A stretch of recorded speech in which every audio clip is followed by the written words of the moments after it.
Voy, mana bunaqa laboyga urib yurish hammaga ham emasda, Gentradi okoliga yetadigan edi. Hozir shu plyonkamizani standartdan o'tadimi yo'qmi sizlarga ko'rsatib beramiz. Videoni oxirigacha ko'ringlar.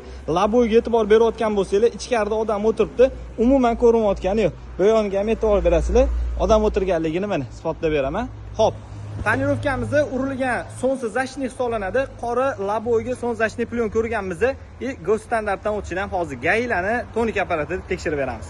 Tonik apparatimizning kalibrovkasi 100 bo'ldi. Mana shunaqa qiziq kontentlarni o'tkaza olmaslik uchun kanalimizga obuna bo'lib qo'yilib, bitta like bosib, esingizdan chiqmasin. Laboyga mana shunaqa qoraytirib yurmoqchi bo'lgan tanishlarga jo'natib qo'yasizlar. Endi bitta test qilamiz. Xususan bitta tekshirib beramiz. Xo'p, qo'yganmiz. Yorug'lik o'tkazishi 72% chiqyapti. Bu degani bemalol standartdan o'tadi. Dan xodimlari hech qanaqa pretenziya bildirishmaydi.